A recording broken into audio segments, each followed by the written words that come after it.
من لسان یفقہوا قولی الحمدللہ رب العالمین والصلاة والسلام علی سید الانبیاء والمرسلین اما بعد فاعوذ باللہ من الشیطان الرجیم بسم اللہ الرحمن الرحیم قال اللہ تبارک و تعالی فی القرآن المجید قد جاءکم من اللہ نور و کتاب مبین صدق اللہ العظیم و صدق رسولہ النبی الکریم الامین ان اللہ و ملائکتہ یصلون علی النبی یا ایہا الذین آمنوا صلوا علیہ وسلموا تسلیما الصلاۃ والسلام علیک یا سید یا رسول اللہ وعلی آلک و صحابک یا سید یا حبیب اللہ الصلاۃ والسلام علیک یا سید یا نبی اللہ وعلی آلک و صحابک یا سید یا نور اللہ۔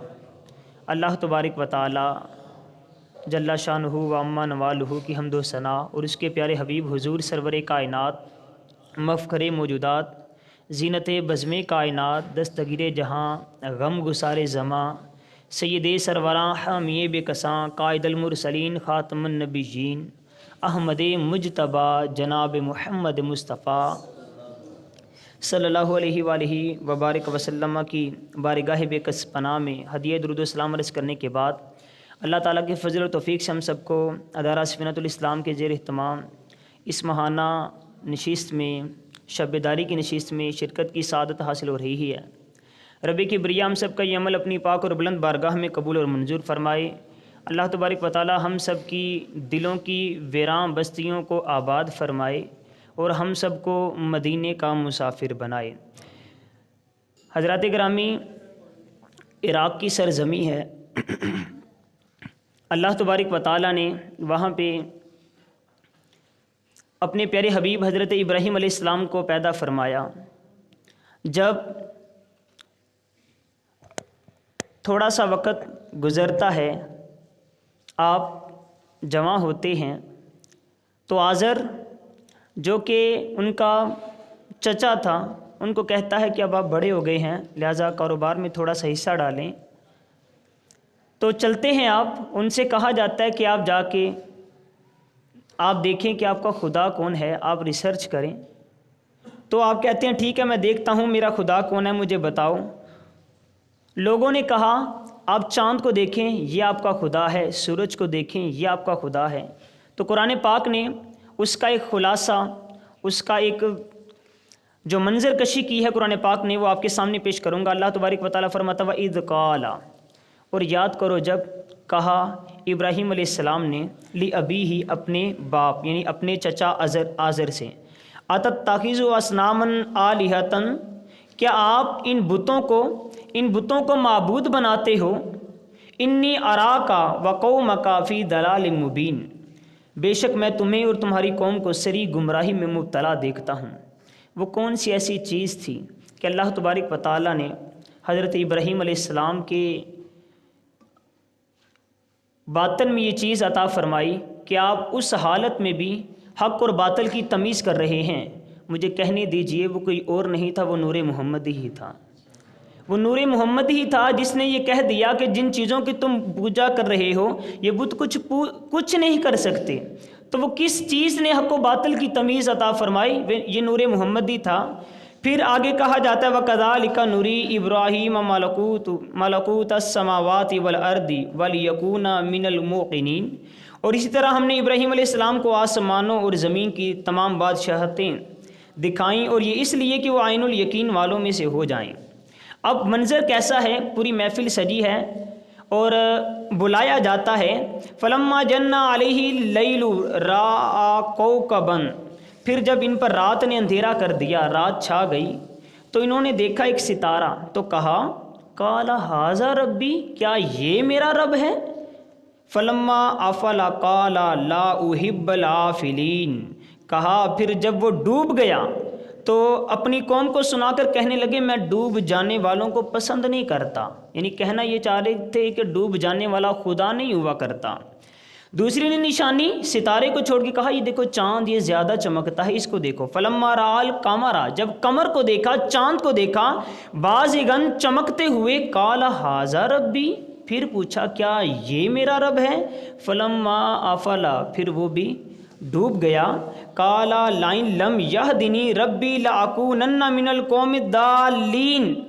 پھر جب وہ بھی غائب ہو گیا تو اپنی قوم کو سنا کر کہنے لگے اگر میرا رب مجھے ہدایت نہ فرماتا، اگر وہ میرے اندر اللہ کی عطا کردہ وہ صلاحیت نہ ہوتی، اللہ تبارک و تعالیٰ نے جو مجھے ازل سے چن لیا تھا، وہ سینے جو اللہ تبارک و تعالیٰ نے نبوت کے لیے چن لیے تھے، اور وہ سینے جن کے اندر اللہ تعالیٰ نے اپنے نور محمدی کو نسل در نسل جس کے اندر چلایا تھا، اگر وہ میرے اندر نہ ہوتا تو میں بھی ضرور تمہاری طرح گمراہوں کی قوم میں سے ہو جاتا.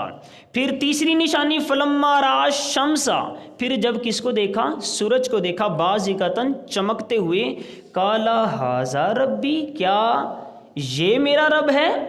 ھذا قالا ھذا ربی ھذا اکبر، اور خود سے کہنے لگے ستارہ تمہیں چھوٹا نظر آتا تھا، چاند اسے تھوڑا سا اور بڑا ہو گیا، اور سورج اس سے بھی بڑا ہو گیا.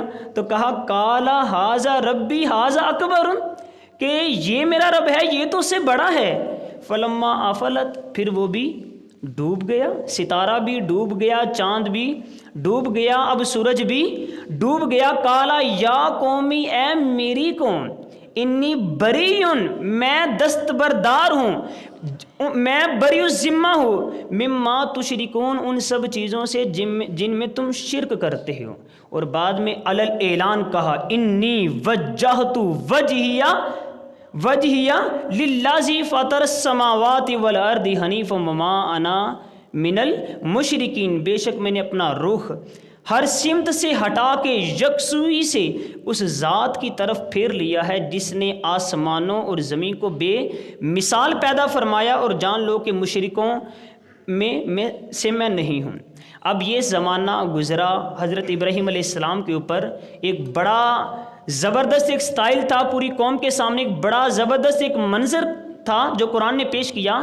چلتے چلتے حضرت ابراہیم علیہ السلام کے اوپر ایک وہ منظر آتا ہے، اللہ سے سوال کرتے اللہ تو نے یہ کہا ہے کہ جو چیز مر جائے گی وہ دوبارہ زندہ ہوگی، تو اللہ کی بارگاہ میں عرض کی قال ربی ارنی کیف تحیی الموتى، اے اللہ مجھے دکھا نا کیسے تو زندہ کرے گا. قال ربی ارنی کیف تحیی الموتى، اللہ نے فرمایا قال اولم تؤمن، پیارے ابراہیم کیا ایمان نہیں، کیا مانتے نہیں؟ آگے سے بڑا پیارا جواب، قال اولم تؤمن قال بلا، کیوں نہیں مانتا ہوں، بلا ولکن لیطمئن قلب، بس اطمینان قلب چاہتا ہوں. قال بلا ولکن لیطمئن قلبی. قال فخذ، تو پھر ایک کام کیجئے، فخذ پکڑ لیجئے، اربعۃ من الطیر، 4 پرندے پکڑ لیجئے، 4 پرندوں کو پکڑ کے کیجئے، ان کو پالیے، سہلائیے، ان کے ساتھ پیار کیجئے، ان کو اپنے ساتھ مانوس کیجئے. پھر کیا کیجئے؟ ان کو ذبح کیجئے، ان کے ٹکڑے ٹکڑے کیجئے، اور ٹکڑے ٹکڑے کر کے ان کی خاک بنا کر کے پہاڑوں پر ڈال دیجئے. پھر جب آپ انہیں بلائیں گے نا تو وہ دوڑتے ہوئے آپ کی طرف چل کے آئیں گے. تو یہ اللہ تبارک و تعالیٰ نے اتنا حسین منظر جب عطا فرمایا. یہی پیارے ابراہیم علیہ السلام جب کعبے کی دیواروں کو کھڑا کر رہے تھے، تو پھر جب دیواریں کھڑی ہو چکیں، یعنی جب کعبہ بن چکا، تو اللہ سے دعا کی اللہ کعبہ تو بن چکا ہے، اب کعبے کو بھی بھیج دے، اب کعبے کو بھی بھیج دے. اور دعا کی ربنا، اے ہمارے رب، ربنا اے ہمارے رب، ربنا اے ہمارے رب، وابعث، اب مبعوث فرما، اب بھیج دے، فیہم، اس میں اللہ بھیج دے، کس کو بھیج دے؟ رسولاً، ایک رسول کو. اور یہاں پہ نکرہ آیا ہے، اور نکرہ عام طور پر اس لیے بھی آتا ہے کہ جن کو بات بتائی جا رہی ہے انہیں پتہ ہی نہیں کہ اصل شان ہے کیا. رسولاً، ایک بلند و مرتبہ اعلیٰ رسول کو بھیج دے، منہم، جو ہو تو ان میں سے، لیکن کرتا کیا ہو؟ یتلو، تلاوت کرتا ہو. یتلو کا مطلب تلاوت کرتا ہو. اور اس کے جب ہم جا کے ڈکشنری میں دیکھیں گے تو اس کا مطلب ہوتا ہے، تلاوت کا مطلب ہوتا ہے پیچھے پیچھے چلنا. کیا مطلب ہوتا ہے؟ پیچھے پیچھے چلنا.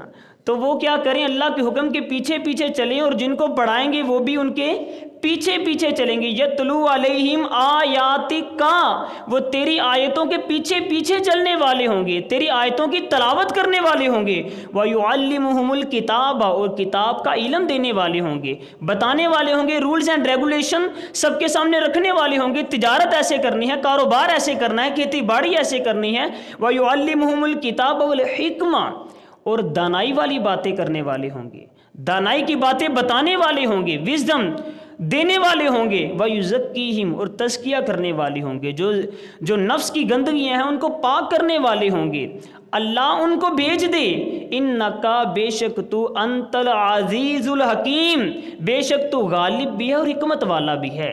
یہ دعا کی جا رہی ہے، 129 نمبر صورت ہے، 129 نمبر ہے آیت کا، سورہ بقرہ کا، اور زیادہ دور نہیں پہنچے، ابھی 151 پہ پہنچے، جواب آ گیا اللہ کی طرف سے۔ جواب کیا آیا؟ کما، جیسا کہ، ارسلنا، ہم نے بھیجا، فیکم، تم میں، رسولن، ایک رسول بھیجا، منکم، جو تم میں سے تھا، اور کیا کرتا تھا؟ یتلو، وہاں کیا کہا تھا؟ اللہ ایسے رسول کو بھیج جو کیا کرے؟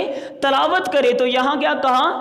ایسے رسول کو بھیجا جو کیا کرتا ہے؟ یتلو، تلاوت کرتا ہے، علیکم، تم پر، کیا پڑھتا ہے، کیا تلاوت کرتے ہیں؟ آیاتنا، آیاتنا، ہماری آیتوں کو، اور ان آیتوں کو پڑھ کے ملتا کیا ہے؟ جو ابھی ہم کر رہے تھے، وظائف کر رہے تھے، ان سے ملتا کیا ہے؟ تزکیہ ہوتا ہے، انسان کی جو اندر کی آلائش ہیں، جو اندر کی گندگیاں، وہ دور ہوتی ہیں۔ تو اللہ فرماتا ہے وَيُزَكِّيكُمْ، اور تمہیں پاک کرتا ہے۔ وہاں پہ یہ فیکٹر بعد میں رکھا گیا تھا، یعنی بعد میں کہا گیا تھا کہ وہ آئیں گے اور آ کے تزکیہ فرمائیں گے، لیکن یہاں پہ کہا گیا کہ جب وہ آئیں گے وہ صرف تلاوت پڑھیں گے، وہ صرف قرآن پڑھیں گے، ان کے لب ہلیں گے، تمہارے دل کی گندگیاں دور ہو جائیں گی، صرف لب ہلیں گے، تم ان کا بس چہرہ دیکھو گے، چہرے دیکھنے کی برکت ایسی ہوگی کہ دوبارہ گناہ کرنے کو دل ہی نہیں کرے گا۔ وَيُزَكِّيكُمْ وَيُعَلِّمُ، اب تزکیہ ہو گیا، اب اندر سے صاف ہو گئے، اب جو بھی سیکھو گے تو کیا ہوگا؟ وَيُعَلِّمُكُمُ الْكِتَابَ، اب تمہیں وہ کتاب کا علم دیں گے، ایسا علم دیں گے کہ چند سال پہلے وہ جری جوان، وہ ماں کا شیر عمر جو کہا کرتا 4 اونٹ مجھ سے 10 اونٹ لائن میں سیدھے کھڑے نہیں ہوتے، لیکن تزکیہ کیا، اور تزکیے کے بعد یعلمکم الکتاب، ایسا کیا، ایسا کتاب کا علم دیا کہ اتنے مربع لاکھ میل کی حکومت ہے اور کوئی ادھر سے ادھر نہیں ہوتا، یہ محمد عربی کے قدموں کا صدقہ نہیں تو پھر اور کیا ہے۔ وَيُعَلِّمُكُمُ الْكِتَابَ وَالْحِکْمَةَ، اور دانائی دی، وَيُعَلِّمُكُم مَّا لَمْ تَكُونُوا تَعْلَمُونَ، اور تمہیں وہ کچھ سکھا دیا جو تم نہیں جانتے تھے، ہم کچھ بھی نہیں جانتے تھے، وہ آئے اور انہوں نے ہمیں سب کچھ سکھا دیا، ہمیں جینے کا طریقہ سکھا دیا، ہمیں مرنے کا ڈھنگ سکھا دیا، ہمیں کاروبار کے طریقے سکھا دیے، یہ ہمارے پیارے نبی علیہ الصلوۃ والسلام۔ اور آخر ایسا کیوں نہ ہو؟ کیونکہ نور محمدی کو نبی علیہ الصلوۃ والسلام کے فرمان کے مطابق حضرت آدم علیہ السلام کی پیدائش سے پہلے 14,000 سال پہلے تخلیق فرمایا گیا، 14,000 سال پہلے۔ اور حضرت جابر رضی اللہ تعالیٰ عنہ نے سوال کیا، یا رسول اللہ علیہ وسلم، ہم چرند پرند دیکھتے ہیں، ہم سورج دیکھتے ہیں، ہم شمس و قمر دیکھتے ہیں، ہم لیل و نہار دیکھتے ہیں، سوال ذہن میں آتا ہے کہ سب سے پہلے اللہ نے کس چیز کو بنایا ہوگا؟ کیا سورج کو بنایا؟ کیا چاند کو بنایا؟ اب پوچھنے والے پوچھ جس سے رہے ہیں تو انہوں نے کہا، جابر زیادہ دور جانے کی ضرورت نہیں ہے، اللہ نے سب سے پہلے تیرے نبی کے نور کو تخلیق فرمایا، اور اس نور سے پھر اللہ نے شمس و قمر بنائے، شجر و حجر بنائے، جس کو روشنی ملی، چاشنی ملی، رعنائی ملی، وہ نبی علیہ الصلوۃ والسلام کی نور کا صدقہ ہی ہے۔ پھر آگے چل کے حضرت نبی علیہ الصلوۃ والسلام کے نور کے بارے میں آتا ہے کہ نبی علیہ الصلوۃ والسلام مجسمہ نور ہیں، آپ کا ظاہر بشر اور آپ کا جو باطن ہے وہ نور ہے۔ حضرت حکیم الامت مفتی احمد یار خان نیمی فرماتے ہیں، حضور بشر بھی ہیں اور نور بھی ہیں، نورانی بشر ہیں، ظاہری جسم شریف بشر ہے اور حقیقت ان کی نور ہے۔ اسی طرح چلتے چلتے حضرت سیدنا عبداللہ بن عباس رضی اللہ تعالیٰ عنہ فرماتے ہیں کہ نبی علیہ الصلوۃ والسلام کے جب گفتگو فرمایا کرتے تھے تو ان کے جو سامنے والے دانت مبارک تھے ان میں تھوڑی سی کشادگی تھی، اور جب بات کیا کرتے تھے ان سے نور چھن چھن کے باہر آیا کرتا تھا، نور چھن چھن کے باہر آیا کرتا تھا۔ اور اس کے بعد حضرت سیدنا عائشہ صدیقہ رضی اللہ تعالیٰ عنہ فرماتی ہیں کہ سحر کا وقت ہوا اور میری سوئی گم گئی، اور میں اس انداز میں تھی کہ کہیں سے دیا سلائی ڈھونڈوں اور جا کے میں چراغ جلاؤں اور پھر مجھے میری جو سوئی ہے وہ مل جائے، لیکن زیادہ وقت نہیں گزرا تھا، نبی صلی اللہ علیہ وسلم کی آمد ہوتی ہے، ان کا چہرہ سامنے آتا ہے، وہ چہرہ سامنے آنے کی دیر ہوتی ہے کہ روشنی ہو جاتی ہے، اور اس روشنی میں اپنی گمی ہوئی سوئی کو بھی تلاش کر لیتی ہوں۔ نبی صلی اللہ علیہ وسلم کے چہرے انور کی برکت سے ہم سب کو اللہ تبارک و تعالی ہمارے دلوں کو نور عطا فرمائے، نورانی بشریت یاد رہے۔ کہ سوال ذہن میں آتا ہے نبی صلی اللہ علیہ وسلم بشر بھی ہیں اور نور بھی ہیں، یہ کیسے پوسیبل ہے؟ اور یہ سوال اگر کوئی کرے تو سیدھا سیدھا جواب دیا جائے کہ اللہ تبارک و تعالی نے حضرت جبرائیل علیہ السلام کو کیا بنایا؟ نور بنایا۔ کیا بنایا؟ نورانی فرشتوں کا، بلکہ فرشتے ہوتے ہی نور ہیں، اور ان کا سردار بنایا۔ تو جب ایک وقت آیا حضرت سیدنا بی بی مریم رضی اللہ تعالیٰ عنہ کے سامنے انسانی شکل میں جلوہ گر ہوئے، جیسے کہ قرآن پاک میں آتا ہے فارسلنا الیہا روحنا فتمثل لہا بشرا سویا۔ تو اس کی طرف یعنی حضرت مریم علیہ السلام کی طرف ہم نے اپنا روحانی نور بھیجا، وہ اس کے سامنے ایک تندرست آدمی کے روپ میں ظاہر ہوا، یعنی نور ایک آدمی کی صورت میں ظاہر ہوا۔ نیز حضرت ملک الموت علیہ السلام بشری صورت میں حضرت سیدنا موسیٰ کلیم اللہ علی نبینا و علیہ الصلوۃ والسلام کی خدمت میں حاضر ہوئے۔ بزرگان دین کا عقیدہ یہی ہے کہ نبی صلی اللہ علیہ وسلم نور ہیں، اور ایسے نور جس کے بارے میں میں نے ابھی آپ کے سامنے آیت بھی پیش کی، قد جاءکم من اللہ نور و کتاب مبین۔ قد کا مطلب ہوتا ہے تحقیق، جا آ گیا، کم تمہاری طرف، کیا آ گیا؟ آیا کس کی طرف سے؟ من اللہ، اللہ کی طرف سے۔ اگر کوئی اعتراض کرے تو پہلے یہیں پر اعتراض کر لے کہ کسی اور نے نہیں بھیجا، اللہ نے بھیجا ہے، جو بھیج سکتا ہے، جو بھیجتا ہے، من اللہ، اللہ نے بھیجا۔ کیا؟ قد جاءکم من اللہ نور بھیجا، نور کو الگ ذکر کیا، اور آگے کیا کہا؟ وَكِتَابٌ مُبِينٌ، اور دوسری چیز کیا بھیجی؟